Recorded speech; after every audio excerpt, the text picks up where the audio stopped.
From the first stories told in firelit caves to the electronically recorded messages of deep space, we leave the 20th century with no regrets.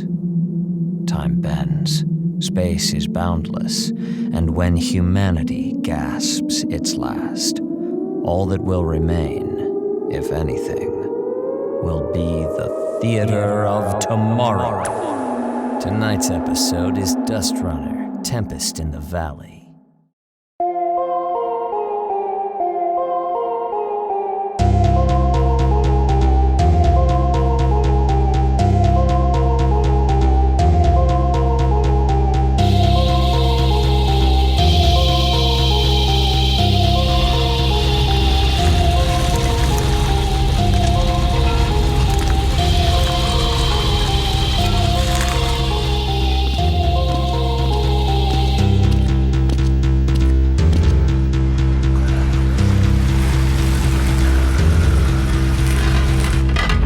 John Savage, you are still alive. As are you. The Queen says you are to be taken to quarters in the High Palace. We will tend to your cruiser and your supplies. I imagine the same courtesy will not be extended to my ambassador. We extend to him the courtesy of not being knifed through the throat. Tell me, Mill, do you have a home here with room for me? And not much else. There will be no room for the dead beast we loaded in your cruiser bed. Then we best sell it off. Come. Queen Judge Krastik gave me clear orders to escort you to a private room here. Then I hope she is lenient in the face of disappointment.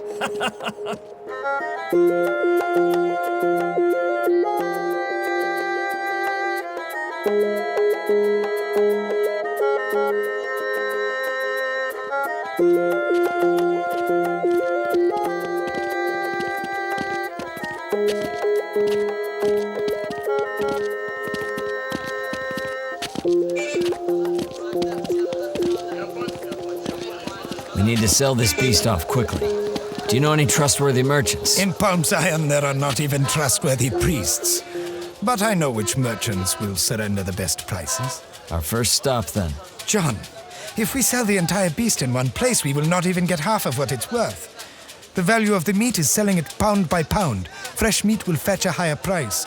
Then the bones can be sold as a lot to banks. We don't have time. Much has happened. First, take me to the butcher merchant you trust the most. Or the one nearest to a pub. We have much to discuss. You have a heavy decision to make tonight. As you say. Watch! Get this rotten flesh strung up outside and sell it today. We can't sell it tomorrow when the maggots start hatching. Banned the butcher. Not satisfied until he kills someone with his trash. Mill! I wrote you off as a bleached corpse with a borehole razor into your guts. You gave up after only 4 days. I thought you were supposed to return with 2 pigs and a litter. For 3 days, I tracked a Soza boar across the sea. I don't know how close he was to returning to his den before this man cut its neck faster than you can belch. Who there? Is that a middleman standing as tall as anything in my butcheria? Indeed. John Savage. The name's banned. Say, my father used to tell us he had seen a middleman once in his youth. I never believed him. Well, I guess now my kids will have something to call me a liar for. Your rotted gonads won't give you any children. But Lurch will be glad of a new reason to doubt your words. As true as ever, Mill. How many pounds of pig flesh can I cheat you out of today? I'll even give you a decent price this time to impress your middleman friend. How much would you give us for 5 pounds of killed yesterday meat? 5 pounds, huh? I suppose I could go as high as 7. 7? And this is the price that's meant to impress me? 7 for 5 pounds? Mill told me you were the finest, near most wealthy butcher on the east side of the city. And you offer me 7 lura? I can do 8 lura if the meat's as fresh as you say. One time only price, Mill, for your attractive friend. As though you had not ever traded 8 lura to me for meat. And I've never brought in fresh boar meat. You've done better prices on the skin-black rabbits that I bring in for hot stews. All right. Rob me blind. You may as well, then. 9 lura, and do not ask me for 10. If I tell you this meat still has the bone in it, then could I persuade you to give us 10 lura for 5 pounds? The bone? You would part with the bone and the meat? My friend is in a hurry, and I suspect not very bright. Lucky day for you, band. Fresh killed yesterday with the bone. Yes, I think I can do 10 lura for 5 pounds. Well done. Mill was right about you. Your reputation reflects very well on you. In this city, reputation is all we have. You might not know much about that, middleman. Perhaps not. It's a deal, then. A deal! If you could collect, we may need help bringing the meat in. 3 men to carry 5 pounds? How weak have you become, Mill? You misunderstand. We have brought the entire Sozar boar. What? Say that again. A full buck. 700 pounds at least. Tusk to tail. Hold on! The deal was for 5 pounds! Pa! 5 pounds. If you want to back out of the deal, though, we can take our pig to another butcher, quote him your price, and let him know you won't keep your deals. Hopefully word of that doesn't get around the city. Bad for business. Oh, you tricked me, Mill. I never want to see your half-rotted old face in here again. Larch! Open the safe. Then get out here and help these rats unload their meat.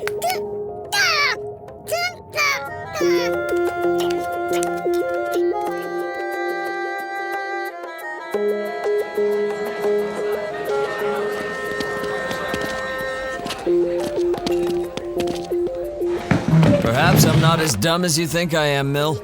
If you think tricking Band the Butcher makes you clever, then maybe you're more dim than even I think you are. Come now.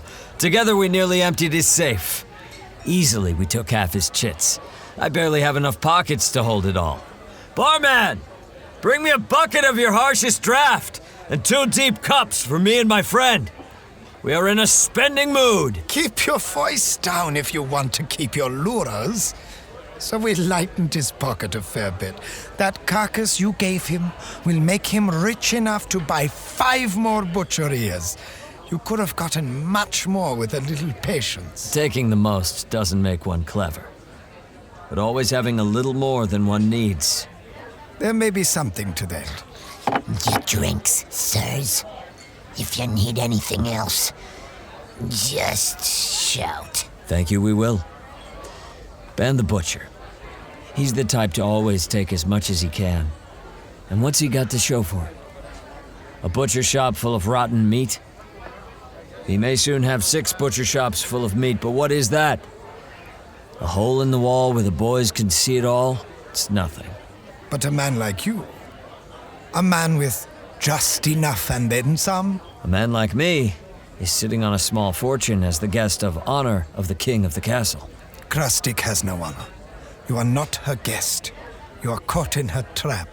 She's a woman who wants all she can get, so she has a lot to lose. And you plan on taking it from her? Then I would have a lot to lose. No. I only want what I've always wanted. You don't want to kill the mutant queen of Palm's Iron? Even if I wanted to, I never could. I'm certain that as long as I'm in her city walls, she's reading my every thought. Probably listening to this conversation. Surely not. Trust me, my friend. No man or woman, living, middle, or sick, could kill her. Not that the idea appeals to me much. No, I have no interest in ruling over a city of the sick. My search is out there. Perhaps. It wouldn't take a mind reader to see into the hearts of the sick. She would know we all want her dead just from one look in our eyes. Those of us who still have eyes. Maybe that is why she is so liberal with her killing. Maybe she knows your hatred and wants to keep your anger in check. You could not understand, middleman. She awards the strongest of us to be her city guard. They get medicine and food and dry homes. They step on the rest of us for their meager lifestyles. If the city guard joined forces with the rest of you, couldn't you overthrow the rule? Couldn't you, an entire city of the sick, kill a handful of mutants? You have never lived under the foot of someone who would snatch your life away without a thought. I have not. I refuse to.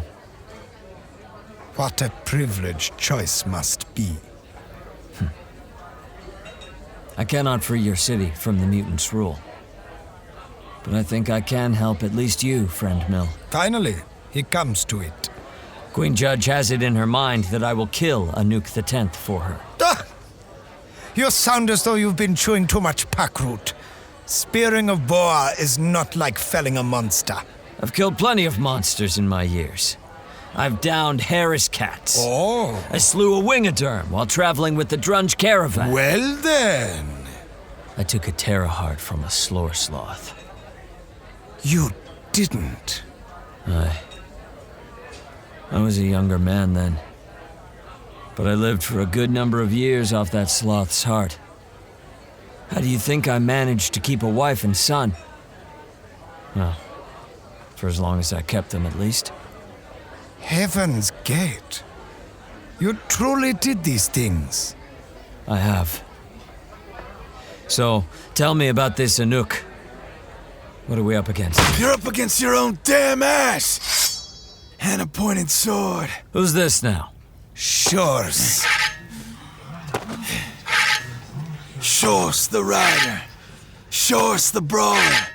Shores the slicer of necks and dust runner champion of Palm's Iron. So you say. You don't lack the heart for it, clearly. But tell me, how does slitting the throats of your fellow sick or killing a few Sozar boars make you champion here? I killed more than boar, boy. I used to hunt the slime snakes that would carry off babies in the crib, cleaning the whole city out of that lot. I drove down a sand whale. You've been out here long enough to hear about the sand whales. I've heard of them. I bet you did. I drove one till it breached the sand. It died, gasping on the rocks, while I cut out its eyes.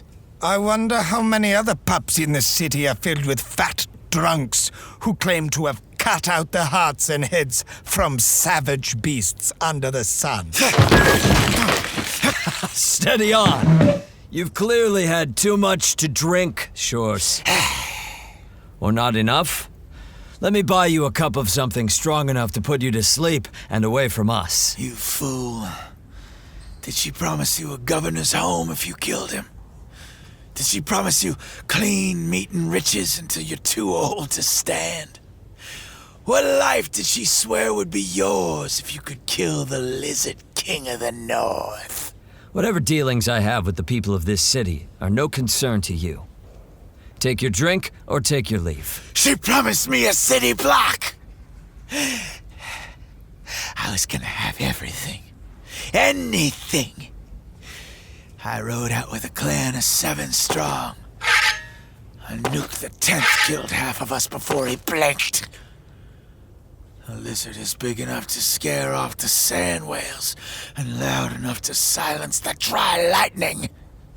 7 strong went to her castle in the caves, and only I came back. And with one less leg to worry about.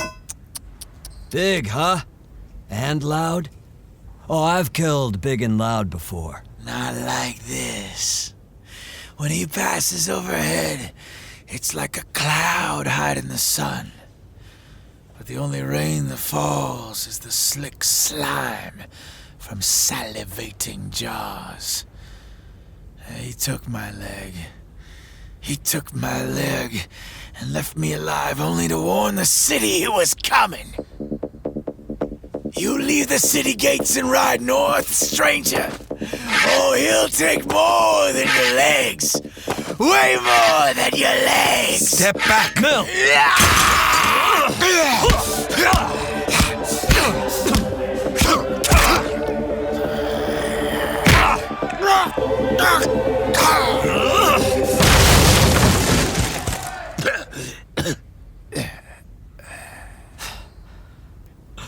Tougher than he looks.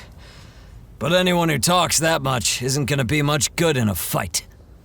Anyone who helps carry this man outside gets a free drink courtesy of John Savage. And draft for us. Right away. You have a strange way of doing things, John. It's not so strange to punch a loudmouth in the face at a pub, is it?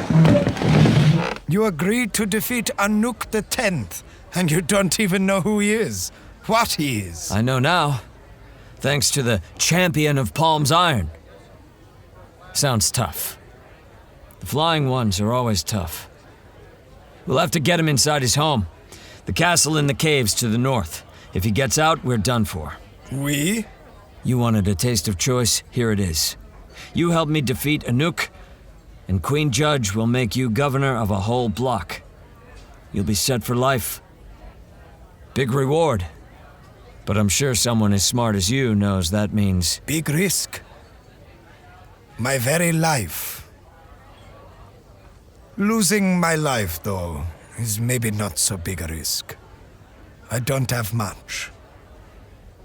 And the rewards for ridding the city of the Lizard King are far too tempting to ignore. I must agree to helping you. I thought you might. Still think I'm dumber than I look? Crueler, perhaps. This choice you offer isn't much of a choice at all. And if you are offering me my own block, whatever you're getting must be worth a city's fortune. It is. She's promised me one of the sun diamonds that powers Palm's Iron. No. Yes. And I'm going to use it to power a city for middle men and women. So much for the humble adventurer. Taking only what he needs and then some. Fair. Very fair. And I take your point. I did know you had little choice but to help me.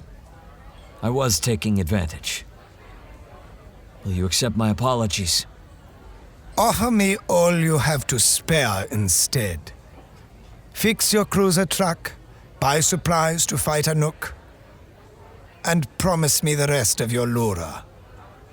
Offer it to me, free of any obligation. Tell me it's mine, and we can part as friends.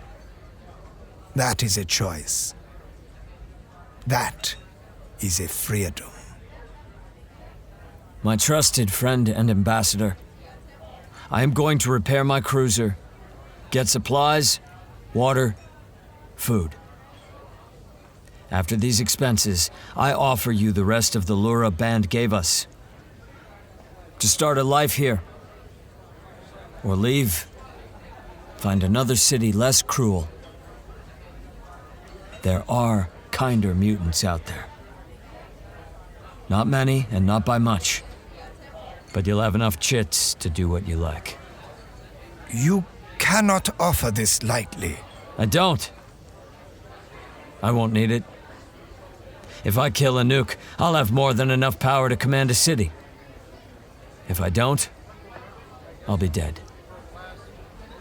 The money is yours, whatever you decide. I could fill my purse with lura right now and leave. You wouldn't stop me? I would stop you only long enough for one more drink. But still you ask for my help. I don't know if I can do this alone. Hell, I don't know if we can do it together. But it seems to me we're at a crossroads. Here we have the chance to fulfill our life's dreams. We could have it all. And all we need to risk is everything. Now that is a choice I am happy to make. Let's you and I kill a lizard king, or die in the desert, as eventually we all will.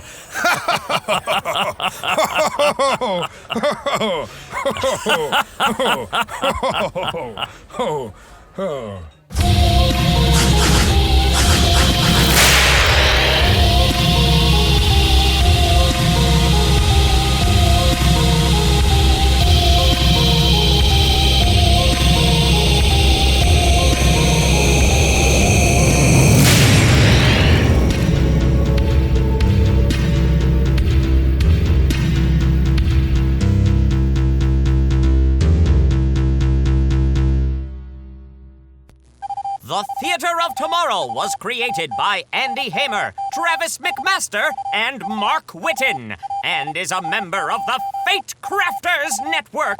Dial your telelectroscope to theateroftomorrow.com to listen to our full catalog. Rate and review us on iTunes, and become a social being by visiting the Theater of Tomorrow on Twitter, Instagram, and Tumblr. This production was fortunate in securing the services of E.K. Dagenfield, Kelly Nienaltowski, J. Preston, Sam Riegel, and Mark Whitten, with music by West Rodri. For more audio dramas and podcasts, tune in to FateCrafters.net. Today's recommendation is Sable.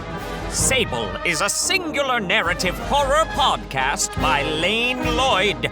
What starts off as a simple case of small-town scares quickly escalates to a ticking clock, a battle between gods, and the ever-disappearing line between reality and fiction. Stay tuned for the next thrilling episode of Dust Runner, Tempest in the Valley. Tonight's production was a work of fiction produced entirely for the Theater of Tomorrow.